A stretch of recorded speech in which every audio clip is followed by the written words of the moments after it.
Hello guys, पिछली बार हमने देखा था कि एक बड़े से इंसान की डेड बॉडी बीच पर आ गई थी। उसके बाद क्या हुआ, लोगों ने कैसा रिस्पॉन्स किया, तो वो तो आपने पिछली वीडियो में देख लिया होगा। और अगर नहीं देखी है तो इस वीडियो के बाद देख लेना, काफ़ी अलग कहानी है उसकी।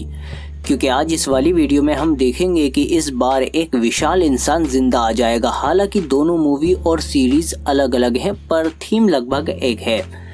तो शुरू में हम देखते हैं कि गलीवर अपने अपार्टमेंट में सोकर उठता है और अपने रोज के रूटीन को फॉलो करता है। अपने सुपर हीरो टॉयज से बात करता है और शावर में नहाते हुए डांस करता है। गलीवर न्यूयॉर्क की एक न्यूज़पेपर कंपनी में काम करता है।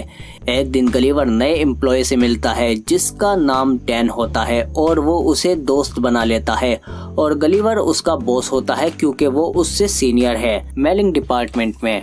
एक दिन वो दोनों मेल डिलीवरी करने जा रहे थे, तभी वो मिलते हैं गलीवर की क्रश से, जो एक जर्नलिस्ट है जिसका नाम है डार्सी। गलीवर सालों से इससे प्यार करता है पर अभी तक इजहार नहीं किया है। उस दिन के बाद डैन एक नोटिस लेकर आता है और गलीवर को बताता है कि मेल डिपार्टमेंट के हेड ने उसका प्रमोशन कर दिया है। और जबकि गलीवर वहां 10 सालों से काम कर रहा है पर कोई उसकी रिस्पेक्ट नहीं करता, प्रमोशन तो दूर की बात है। डैन उसे बताता है कि तुम बात करने से डरते हो, इसीलिए आज तक तुम्हारी प्रोग्रेस नहीं हुई। उदास होकर गलीवर बाहर चला जाता है पर तभी वो देखता है कि डार्सी अब तक काम कर रही है। गलीवर हिम्मत करके उसके केबिन में चला जाता है पर इस सब में वो है तो नौसिखिया ही, इसीलिए एक रैंडम पेपर उठा लेता है। डार्सी उससे पूछती है कि क्या तुम ट्रेवल राइटिंग असाइनमेंट भरना चाहते हो। नर्वस होकर गलीवर हाँ कर देता है और अगले दिन वो ट्रेवल ब्लॉग का पेपर सबमिट कर देता है और इंटरनेट से कुछ आर्टिकल्स को अपने ब्लॉग में कॉपी पेस्ट कर लेता है और अगले दिन डार्सी को दे देता है, जिससे डार्सी उसकी राइटिंग स्किल से काफ़ी इम्प्रेस हो जाती है और उसे एक नया काम बताती है। वो कहती है कि तुम बर्म्यूडा ट्रायंगल पर जाओ और वहां गायब होने वाले शिप्स पर आर्टिकल लिखो। डार्सी को इम्प्रेस करने के चक्कर में गलीवर मान जाता है और डार्सी भी उसके लिए बोट वगैरह का अरेंजमेंट कर देती है। अगले दिन गलीवर बर्म्यूडा ट्रायंगल के लिए उड़ान भरता है और वहां पर एक आदमी से मिलता है जो गलीवर के लिए एक बोट का अरेंजमेंट करने वाला था और उसे बताता है कि बोट कैसे चलानी है। आपकी यात्रा बहुत सरल है क्योंकि बोट ऑटोमेटिक है। फिर गलीवर बर्म्यूडा ट्रायंगल के लिए अकेला ही निकल जाता है। शुरू में कुछ घंटे तो एंजॉय करता है, रोबोट बनाने की बुक पढ़ता है और फिर बाद में वो सो जाता है। जब कुछ देर बाद उसकी आंख खुलती है तो वो देखता है कि उसके सामने एक बड़ी सी लहर है। समुद्री तूफान देखकर वो जल्दी से लाइफ जैकेट पहन लेता है और इतने में ही वो टॉर्नेडो उसकी बोट को अपने अंदर खींच लेता है। कुछ देर बाद जब गलीवर को होश आता है तो वो अपनी बॉडी को हिला नहीं पाता। जब वो गर्दन उठाकर देखता है तो वो हैरान हो जाता है कि उसके सीने पर छोटे छोटे लोग चढ़े हुए हैं। उनका लीडर खुद को इंट्रोड्यूस करता है as a commander Edward of Lilliput. जब कैमरा जूम आउट होता है तो हम देखते हैं कि छोटे छोटे लोग उसके चारों ओर खड़े हैं और उन्होंने उसे लकड़ी और रस्सियों वगैरह से जमीन पर बांध रखा है। कमांडर गलीवर को एक बीस्ट कहकर बुलाता है। इतने में ही गलीवर खुद को आजाद कर लेता है, बहुत ही इजीली। वो सोचता है कि सपना देख रहा है और अपनी आंखें बंद कर लेता है। एडवर्ड सिपाहियों को ऑर्डर देता है कि इसे नीचे गिराओ और सोल्जर उसे नीचे गिरा देते हैं और गलीवर बेहोश हो जाता है। और जब उसे होश आता है तो वो देखता है कि उसे एक गाड़ी पर बांधकर लिलीपुट किंगडम में ले जा रहे हैं और लोग बीस्ट को देखने के लिए घरों से बाहर आने लगे।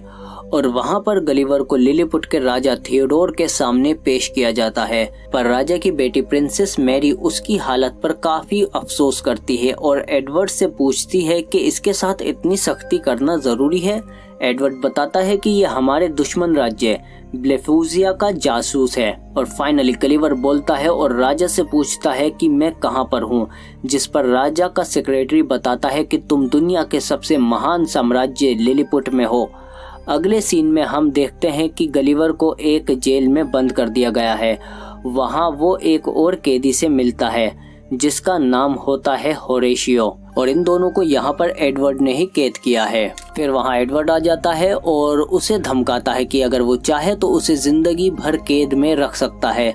फिर एडवर्ड उन्हें खेत में ले जाता है और उनसे वहां खेत जुतवाता है, पर तभी उन पर उनका दुश्मन राज्य ब्लेफूसिया हमला कर देता है, जिनका प्लान प्रिंसेस को किडनैप करके महल को आग लगा देने का है।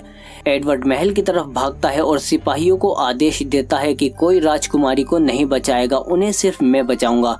पर होरेशियो गलिवर से कहता है कि एडवर्ड टाइम पर नहीं पहुंच पाएगा।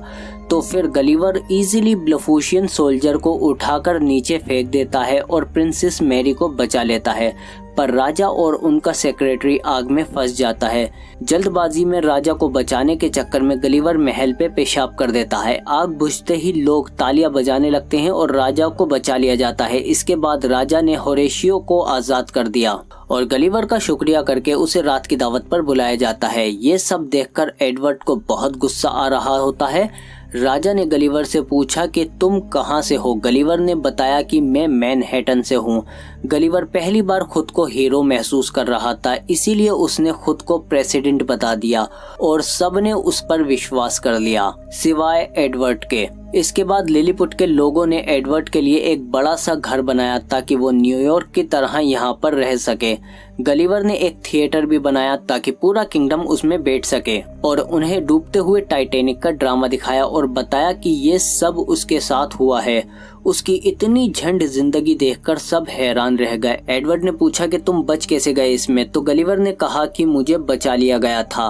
अगले सीन में होरेशियो प्रिंसेस को इम्प्रेस करने के लिए गलिवर की हेल्प लेता है और इम्प्रेस कर भी लेता है, पर एडवर्ड भी प्रिंसेस पे अपने दांत गड़ाए बैठा था और किसी भी तरह उससे शादी करना चाहता था। इधर सिपाहियों ने गलिवर की बोट ढूंढ ली है। गलिवर वहां आता है और अपना फोन ले लेता है, जिसमें डार्सी के 12 वॉइस मैसेजेस हैं। जो गलिवर पे बहुत गुस्सा है उसके झूठे आर्टिकल और उसके भागने की वजह से। गलिवर अब वापस जाकर डार्सी का सामना करना नहीं चाहता, इसीलिए गलिवर डिसाइड करता है कि वो अब हमेशा लिलीपुट में ही रहेगा। इस बात पर एडवर्ड बिल्कुल भी खुश नहीं था और इधर राजा भी गलिवर को जनरल बना देता है। एडवर्ड गुस्से में लिलीपुट का डिफेंस सिस्टम बंद कर देता है। इस मौके का फायदा उठाकर ब्लेफूसिया लिलीपुट पर हमला कर देता है। अब जनरल होने की वजह से इन्हें रोकने की जिम्मेदारी अब गलिवर की थी। वो डरते हुए पानी में जाता है और छपाके मारना शुरू कर देता है, पर दुश्मन उस पर हमला कर देते हैं, लेकिन कैनन बॉल का उस पर कोई भी असर नहीं होता।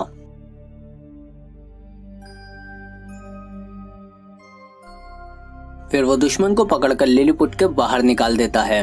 गलिवर की खूब खातिरदारी की जाती है, बाल कटिंग, मसाज वसाज सब व्यवस्था है। इधर प्रिंसेस भी एडवर्ड को रिजेक्ट कर देती है। गुस्से में एडवर्ड दुश्मन से जाकर मिल जाता है और उसके आदमियों को गलिवर की बोट से रोबोट बनाने की बुक मिल जाती है, जिसकी मदद से वो लोग एक बड़ा सा रोबोट बना लेते हैं। दुश्मन एक बार फिर से अटैक करता है। गलिवर फिर से छोटे छोटे लोगों से लड़ने के लिए तैयार था, पर वो हैरान हो जाता है जब सामने देखता है एक विशाल रोबोट। एडवर्ड गलिवर को चैलेंज करता है। गलिवर के पास एक्सेप्ट करने के अलावा कोई और रास्ता नहीं था। वो रोबोट को पीछे ढकेलने की कोशिश करता है, पर रोबोट उससे ज्यादा ताकतवर था। वो उसकी पेंट पकड़कर उसे उठा लेता है और उससे हार मानने को कहता है। फिर गलिवर राजा और सबको बताता है कि उसने सब कुछ झूठ बोला था। फिर एडवर्ड गलिवर को एक ऐसे आइलैंड पर भेज देता है जहां पर कोई भी जाने की हिम्मत नहीं करता। जब गलिवर को वहां छोड़ा जाता है तो उसे एक विशाल छोटी सी बच्ची पकड़ लेती है। अब गलिवर एक ऐसे आइलैंड पर था जहां उससे भी विशाल लोग थे। बच्ची उसे खिलौना समझकर बारबी हाउस में रख लेती है और इधर गलिवर को ढूंढते हुए डार्सी भी लिलीपुट आ चुकी थी और गलिवर ने सबको बताया था कि डार्सी उसकी प्रिंसेस है। एडवर्ड उसे पहचान जाता है और उसे भी बंदी बना लेता है और वहां वो राजा और उसकी रानी से मिलती है। गलिवर के हारने के बाद एडवर्ड ने उन्हें भी बंदी बना लिया था। ये सब देखकर होरेशियो गलिवर के पास जाता है और उसे सब कुछ बताता है। बच्ची के पास एक यूएस सोल्जर का सूट होता है, जिसका इस्तेमाल करके गलिवर वहां से निकल जाता है और लिलीपुट में जाकर सबसे पहले वो डार्सी से मिलता है और उसे बताता है कि वो उससे बेहद प्यार करता है। इसके बाद गलिवर डिसाइड करता है कि वो अब एडवर्ड को चैलेंज करेगा, अपनी बहादुरी के लिए नहीं बल्कि लिलीपुट के लोगों की मदद के लिए। अगले दिन वो एक दूसरे के सामने होते हैं और फिर वो लड़ना शुरू कर देते हैं। रोबोट जल्दी ही एडवर्ड पर हावी हो जाता है। होरेशियो उसकी मदद करने के लिए रोबोट के अंदर घुस जाता है और एडवर्ड को अंदर से हराता है और रोबोट की पावर कट कर देता है, जिसके बाद गलिवर बहुत ही आसानी से रोबोट को हरा देता है। लोग खूब तालियां बजाते हैं। होरेशियो की बहादुरी की वजह से उसे भी प्रिंसेस से शादी करने की परमिशन मिल जाती है। मौका मिलते ही एडवर्ड प्रिंसेस को बंदी बना लेता है, पर प्रिंसेस भी उसकी अकल ठिकाने लगा देती है और डार्सी भी पहली बार गलिवर को किस कर लेती है और फिर गलिवर भी ब्लेफेशिया और लिलीपुट के बीच दोस्ती करा देता है और उनकी दुश्मनी अब खत्म हो चुकी है और फाइनली वो और डार्सी अपनी शिप को रिपेयर करके वापस न्यूयॉर्क चले जाते हैं। कुछ हफ्ते बाद गलिवर अपनी जॉब छोड़ देता है और एक ट्रेवल राइटर बन जाता है। अब वो और डार्सी हैप्पी रिलेशनशिप में रहते हैं और इसी के साथ मूवी का भी हैप्पी एंडिंग हो जाता है। और अगर आपको ये वीडियो अच्छी लगी है तो प्लीज लाइक करो इसे और सब्सक्राइब करो हमारे चैनल को, बेल आइकन दबा के नोटिफिकेशन ऑल पे भी क्लिक करो ताकि और भी अच्छी वीडियो मिलते रहे। इसके अलावा एंड स्क्रीन की ये वीडियो देख लो और जाइंट वाली जो बताई थी वो भी एंड स्क्रीन में मिल जाएगी।